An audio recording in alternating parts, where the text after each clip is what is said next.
In 1969, a group of astronauts changed the world. They walked on the moon. It's one small step for man, one giant leap for mankind. In 1972, our journey ended. We've never been back. 2010 begins a year of change. Private companies are working on next-generation spaceships. Governments are looking to go back to the moon and on to Mars. It's time to look up and dream again. It's time to push humans into the cosmos. It's time to educate and engage the planet. It's time for Spacevidcast.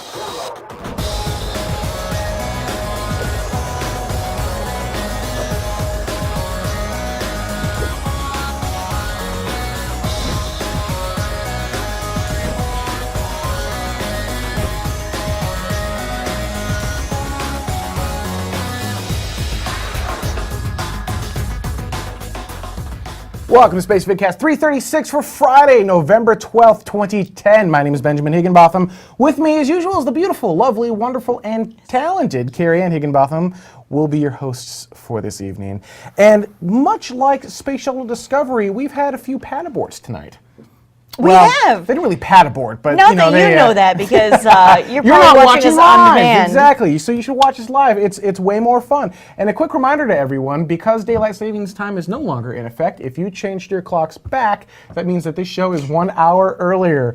And the chat Unless you're watching us live, and then it's 18 hours later. Chat room would be laughing at that. But seriously, 1 hour earlier, exactly. Snickers. I was watching the Open, and I was smiling inwardly because that's the first time, I think, ever, since we've ever done the show, that the Open played at full frame rate. And there was no weird stuttering when and that's because of Perforce Software, who has sponsored Spacevidcast and purchased the full HD setup that allows us to switch 3 cameras uncompressed and broadcast in HD and to mobile devices like an iPad, iPod Touch, iPhone, Android 2.2, and Roku boxes. And so thank you very much, Perforce. And if you're a software developer, head on over to perforce.com. You'll see one of the banners down here that gives you URL information. They actually have two licenses that you can just have. Mm-hmm. It's not a trial. You can just have it. So thank you very much. And speaking of Roku, we're going to be giving away this Roku box for all of you very patient live viewers out there. I feel like I should just give one to everyone who's watching live at this point. Wow. I'm not going to, but I feel like I should. I would, and yet I cannot, so I won't. Okay, we'll take one. So this is a Roku HD box, courtesy Roku. We'll be giving one of these away once per week live on the show. And the idea being that you plug this into your high-definition television, you plug internet into your high-definition television, and you can watch internet TV using this neat little box. And we've actually got our own Spacevidcast channel, and thanks to Pete, which has well over 30,000 installs. So this little box is truly helping make space commonplace and get Spacevidcast in front of everyone. They've got it at the Space Emporium, the Space Travelers Emporium, in and they've got it up in San Diego. They got it up on the big HD TV, and that's the idea: is grab one of these before the launch, put it on your HD TV, bring your friends over, watch the launch in glorious HD right there on your television, and interact, right? Because our shows are not just, hey, here's a shuttle launch. We're two-way interactive. Let's have some fun. Mm-hmm. And so you can participate in the show. You have your laptop in the chat room. It's going to be really cool. This is. I have always likened space shuttle launches to the Super Bowl. Because for Space Geeks, that's really what it is. So exactly. Make some chili, pop some popcorn, and win one of these so you can watch it on your HD TV. Awesome. And, actually, if we've got any developers out there, I'd love to get on Google TV as well as on Boxy. That would be kind of cool. Get it on all those little devices. So PlayStation 3 would be great if we could find a way to do that live. Mm-hmm. All of the little consoles. I'd love to be on every single one of those. So no matter what device you have, you can watch it, boom, right there on your HD TV, courtesy Perforce Software. Thank you guys very much for that. It's helped us a tremendous amount. And no, not a Commodore 64. All right, our first story, STS-133. We were down there. We were ready to broadcast in high definition. And what happened? Nothing happened. Literally, we would drive an hour each direction to get down to the press site. We'd show up and you'd be like, no, it's off for the day. Can't go today. There's a leak. We're like, oh! Space Shuttle Discovery sprung a couple leaks, and then in the end, there was a gup leak as well as a crack in the external tank's foam where ice had formed, and it's actually near the underbelly of the orbiter. Look at this, I've got props. Well, so then, actually, we know how we love props. Yep, it's actually, I don't know if I'm going to be able to do this. There you go. It's like, I can't do it. I'm going to break the Lego model. So yeah, it's on the underbelly. It's near the underbelly of the orbiter, and you don't want that foam flying off at a few hundred miles an hour and striking the backside of the orbiter. That would be bad. So they need to fix that. Now, normally for something like that, they'd roll the shuttle back into the vehicle assembly building, repair it there under controlled conditions, and then roll it back out to the launch pad. But we are trying to make a December 30th launch window. We've got a no earlier than November 30th launch window. I've been doing that all night. November 30th launch window. We've got a no earlier than November 30th launch date, and that window closes on December 5th or 6th. Can someone in the chat room confirm that? We were arguing that. When does that window close, on the 5th or the 6th? I say the 5th. So we're going to call that about a business week long or so, right? Yeah, I believe it's a beta angle again. At least that's what I read. And meaning that if they try to dock with the International Space Station, the orbiter would be pointed in such a way to the sun that it would overheat, essentially. December 5th, thank you. All right. So you were right. I was wrong. 2 point to you. C is greater than B, right there. C is greater than B. So we're not going to see, and they've got a lot to do, is my point, right? They've got to fix stuff out of the pad that they normally roll back, and they've got to do that in 18 days. That's not a lot of time to do this. Scary. So I'm not 100% convinced we're going to see that. I think we're going to see that launch window come and go, and that this whole launch will be pushed back. If they miss this launch window, we're looking at a 2011 launch date for Space Shuttle Discovery. It is the final launch of Space Shuttle Discovery, but if we do make this November launch, early December launch date, it's going to be epically awesome because it's a night launch again.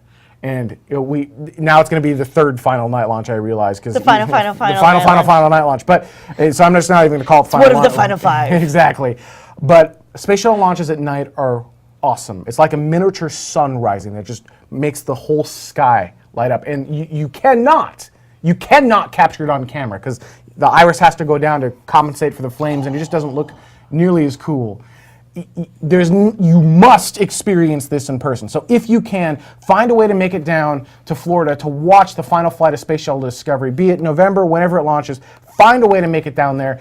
You don't even have to buy tickets on the Causeway or anything like that. Just go to Space View Park in Titusville. Yeah. It's about 7 miles out or so, somewhere around in there, which is about as close as you're going to be able to get. It's right off of the water. And it's close enough where you're going to be like, wow, that's amazing. Can you imagine? And the reflection off the water and stuff? Mm-hmm. Oh, that would be so cool. It's not expensive to stay down there. You can find hotel rooms for like $30 to $50 a night. Mm-hmm. And get flex tickets so that you can change your flights if you need to, or as Carrie Ann said, fly only one way down, and then just get your return flight when it does launch, because who knows, there could be another leak, there could be weather, whatever.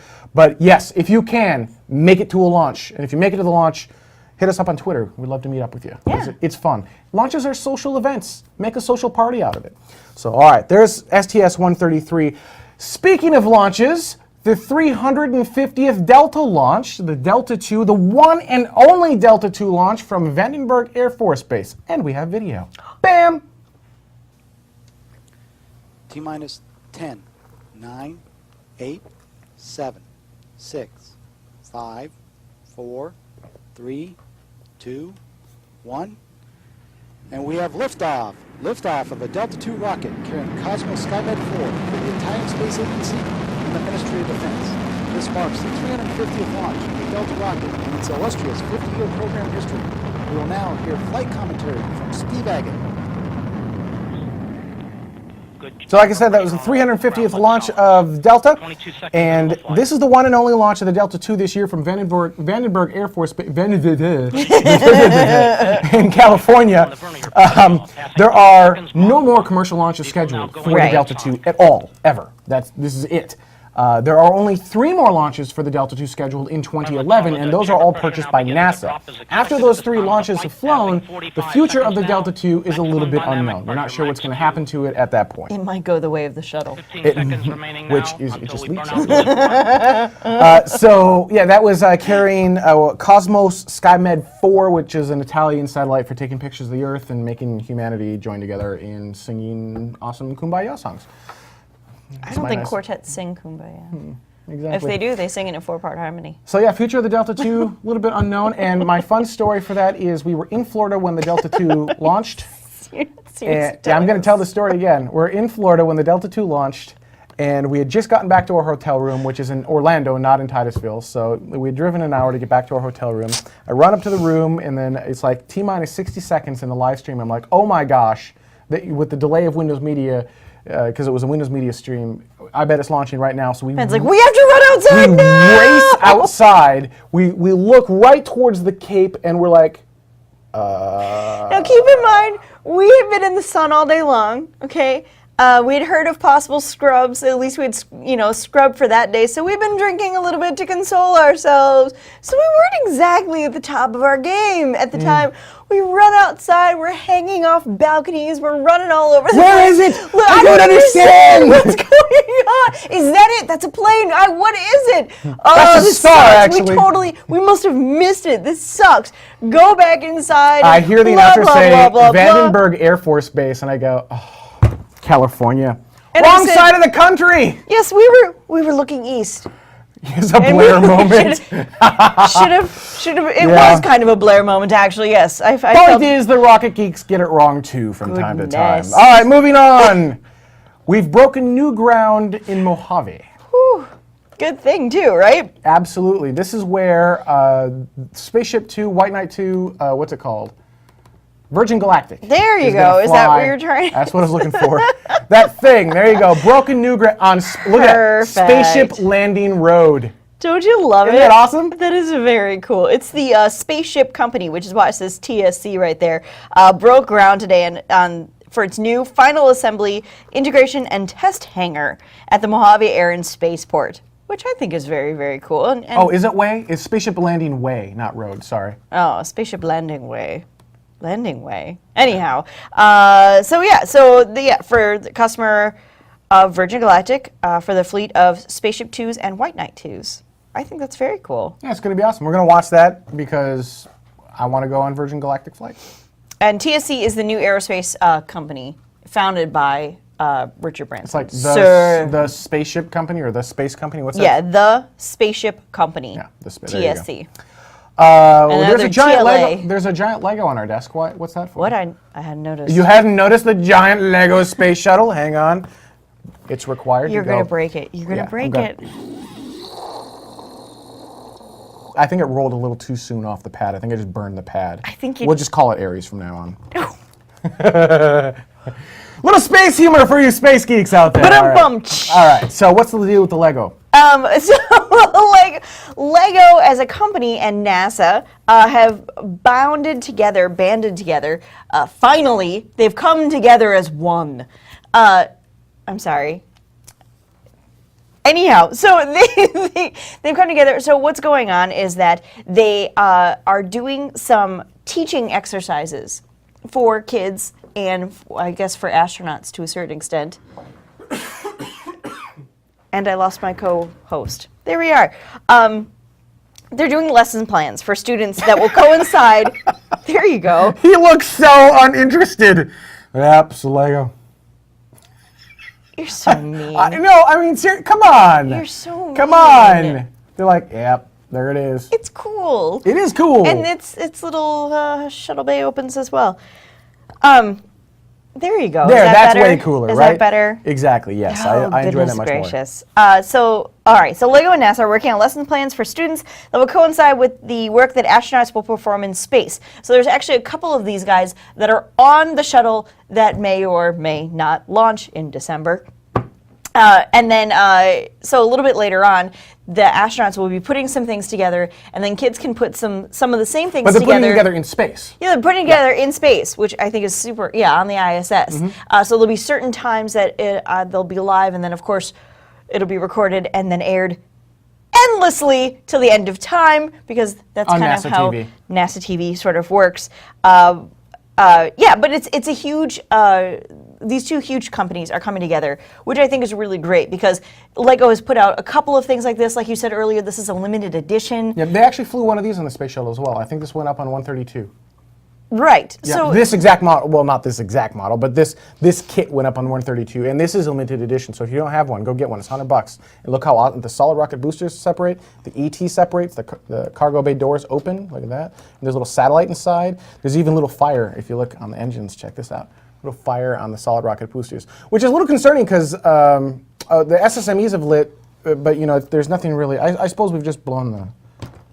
I'm being too creative. Anyhow, yes, you are. And there's more kits that are going up on Endeavour as well. So there's a couple of these on Discovery, and then there's a couple more that are going up on Endeavour when Endeavour should just happen. Bug hit me in the face.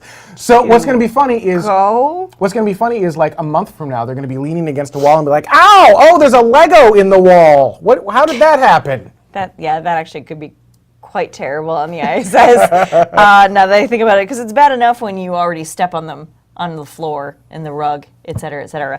But the other cool thing that I thought that in conjunction with this, if you go to it's legospace.com, which is a very kind of cool. Right now there isn't anything there. It's pretty much just telling you that in 2 months there will be something there. So there's Is that the one with the countdown? It's like, yeah. Yes, 2 months, and there's like a cute little Lego astronaut kind of floats around. But in conjunction with that, Lego has different lines. So they've got like the Star Wars line and the Harry Potter line and all those different lines. And they have a city line of stuff with stuff that kids should be able to see in their regular life, and they're adding a bunch of space stuff. Cool. So I thought that was a lot of fun and very interesting, and space geeks like engineers. And speaking of interesting, the mystery missile that launched that I completely somehow I don't know how. I don't know how you apparently missed this. When mainstream media picks up on space stuff, it just goes right over my head. But the little itty bitty stupid stuff that mainstream media never picks up on, I'm like, oh my god, did you see the? So yeah, the mystery missile that launched and left the really cool looking jaggedy. The pictures were all like this big, so I didn't put it in the show because it just wasn't worth it. It was not worth it. It looked terrible. But yeah, so what's the deal with that? Well, okay. I clearly know nothing about it. I still haven't gotten a confirmation. Does anybody in the room know for sure what exactly this was? Because I keep hearing, everyone's like, oh, no, it was a plane. It was a plane. It was a plane. It was a plane. It was a plane. And then you have other people like, I've seen everything in the universe that has ever launched, and that was not a plane. So I don't think we have confirmation yet on exactly what it is, but the military and Navy, all of them have said, we didn't do anything. So It does look a lot like when you get one of those launches and then you see the vapor trail from some of that stuff. It does look looks a little bit like that. But it definitely came from, you could see it in LA. So it definitely came from the U.S. area. Oh, it was Quantum G says it was an airplane contrail. They identified the plane number, and it happened again 24 hours later. Thank you, Quantum. So there you go. No missile, no mystery. It was an airplane, and airplanes don't qualify for space. So moving on. Oh my goodness. Do we want to do that story next, or should we hold that for the very end? We maybe should just hold that on. All right, let's go back to that, and let's go to the life on Mars may have come from Earth. So life on Mars may have come from Earth. As great, moving on. I'm just kidding. Wow. As you've heard a couple of theories say that it's possible that life on Earth didn't originate here. That it came from the solar system and then it kind of got mucked in with the goo, and that's how life was formed. Right. The same concept is that some stuff might have spouted out from us and managed to land on Mars. And so the interesting thing is that they're looking for life on Mars, and one of the scientists said, it would be sort of a miss for us to look for life on Mars, and if we see anything that looks like DNA, to just completely pass right over it because it looks too familiar. That we're looking for something that looks completely foreign, but maybe we should be looking for something that looks more similar. Because if life on Earth started from the universe, there's a chance that life on Mars would have started from the universe, and there may be a similar foundation. Is that the idea? Correct. So not that there are Martians living on Mars and that they are humanoids in any way, shape, or form. That is not what we're saying. They're not on Mars. They're in Mars. Okay. They live in underground tunnels, obviously. They live in underground tunnels. And that's where all the Martians, and then they've got their lasers pointed back at Earth. Well, the other thing to note is that, that they use for mind control. We've only gone so far on Mars, about this far. and then got stuck. And Mars is about this big. So yeah, I mean, we are looking at a very, very small percentage of a very, very large area for something very, very specific. There's also a possibility that we are seeding life on Mars with the landers that we're landing, because back in the day we deemed Mars to be a dead planet, so we stopped following the very strict, everything has to be totally quarantined and irradiated and just nothing there. So it still is done, these rovers and landers are still done in clean rooms, but there's million of bacteria that's still on these things when they land in the crevices, and certainly if they get hit with sunlight they would die, but anything that's in the shade could still be alive and just sitting dormant there. Theoretically, so yes. Theoretically, we may have put life on Mars ourselves. But again, it may not have come from here anyhow, so, it's like repopulating. James Webb Space Telescope, because Hubble gotcha! Just want to say that, because Hubble's up there doing its thing. JWST, starting to cost a good pretty penny, that telescope is, isn't it? JWST is down here doing its thing. Yeah, it's like, I don't want to launch. I don't want to go. Just give me more money. So James, over budget, by the way, I believe at this point is an understatement. I think it's over budget by the amount the entire program is supposed to be. Something like that. It's like 1.5 billion. With a $billion. Oh, good Lord! It's taking a while, and we may not see it even go up until 2015. Zigger brings up a good point. It's over some country's national budget.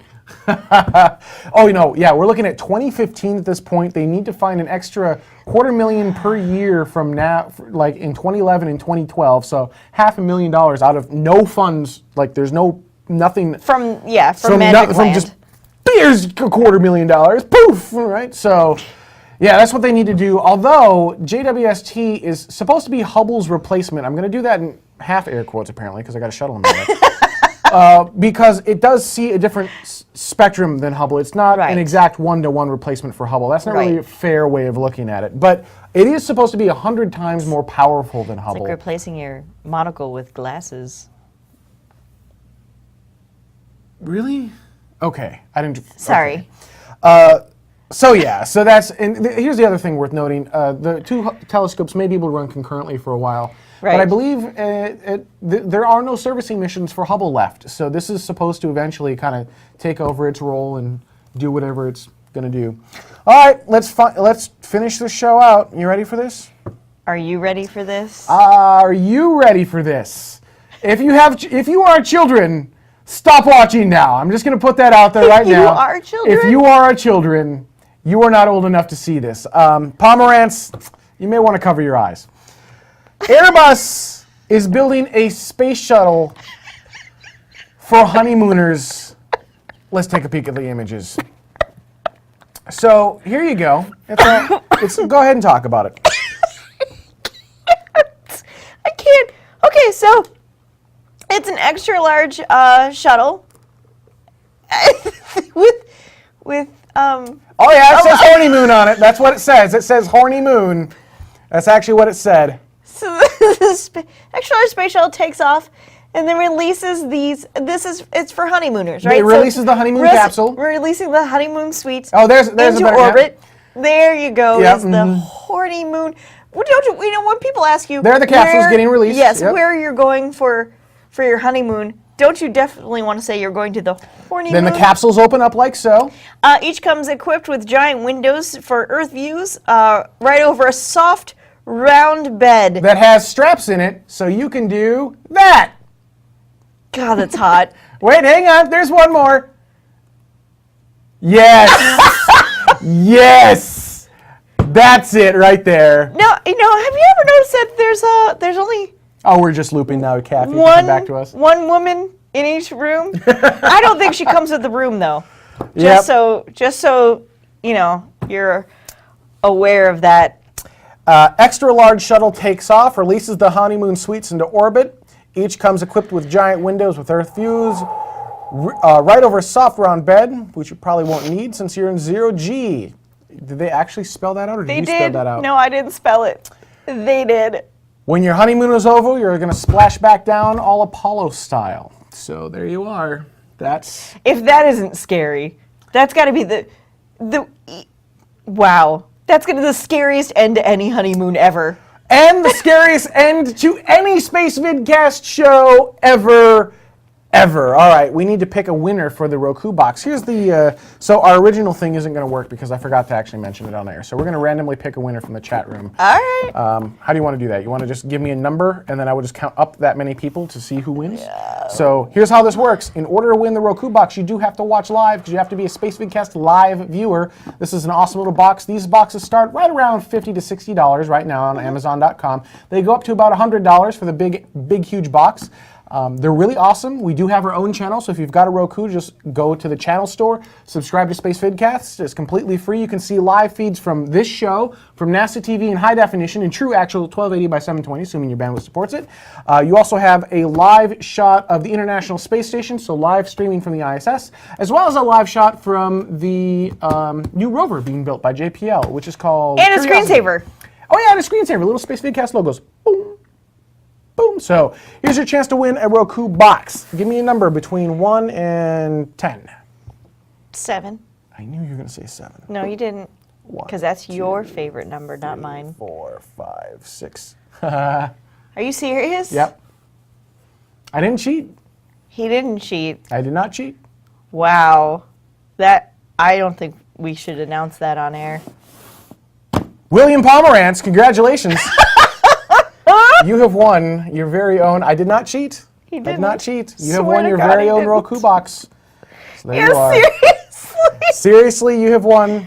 Oh, that's my address. I shouldn't put that up. So there you are, your very own Roku box. And we will be giving one of these away until the launch of Space Shuttle Discovery on its final mission, STS-133. But we're only giving them away live, so you have Only to live. join us. And once again, I'd like to thank Per4 Software for sponsoring Spacevidcast for our 2 or 3 remaining shuttle flights, assuming 135 gets funded, as well as helping us out because now we stream NASA TV in true HD as well to mobile devices 24 hours a day, 7 days a week, which is really, well, mostly that because we do interrupt for our own shows, which is pretty awesome. I do want to thank everyone at the Space Travelers Emporium, if you were watching us live, for sticking with us this long because I have no idea what time. Oh no, it's actually a couple hours back, so whatever. But thank you guys for watching, and what a great idea that is. Once again, grab one of these boxes, get a community together, and every Friday at 2 a.m. Coordinated Universal Time, get everyone around the TV, interact with us, talk live about human space flight, get the community together, right? Because watching space alone is just creepy. All right, on that note, thank you guys very much for watching. We'll see you next week here at Spacevidcast. Classified. It's time to look up. It's time to look up.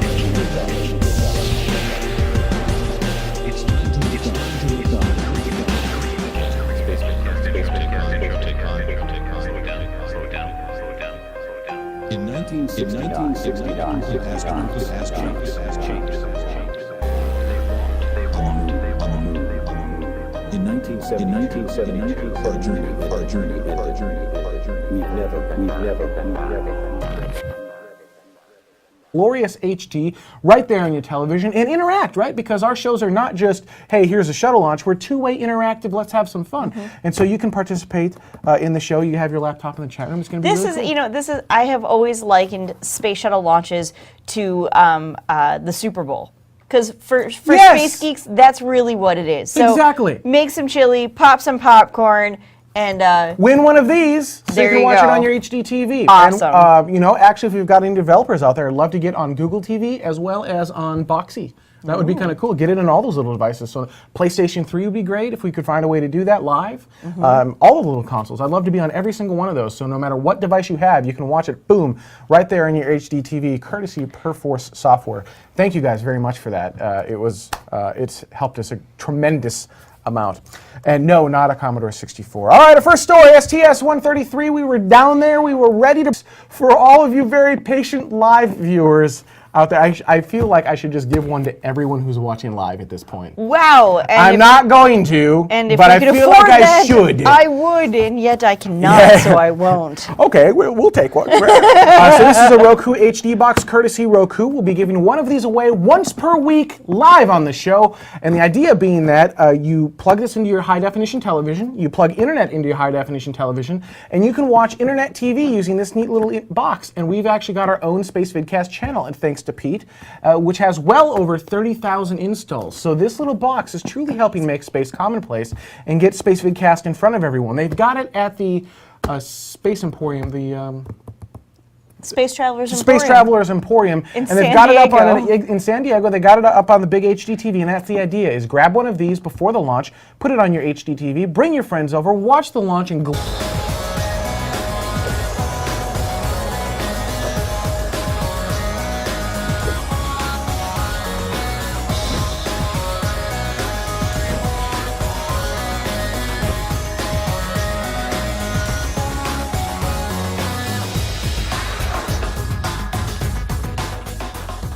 Welcome to Spacevidcast 336 for Friday, November 12th, 2010. My name is Benjamin Higginbotham. With me, as usual, is the beautiful, lovely, wonderful, and talented Carrie Ann Higginbotham.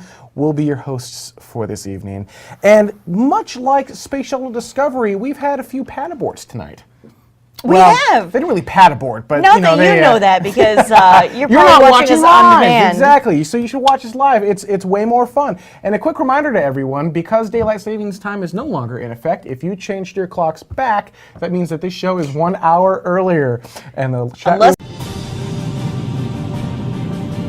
In 1969, a group of astronauts changed the world.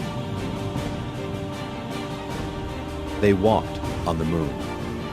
It's one small step for man,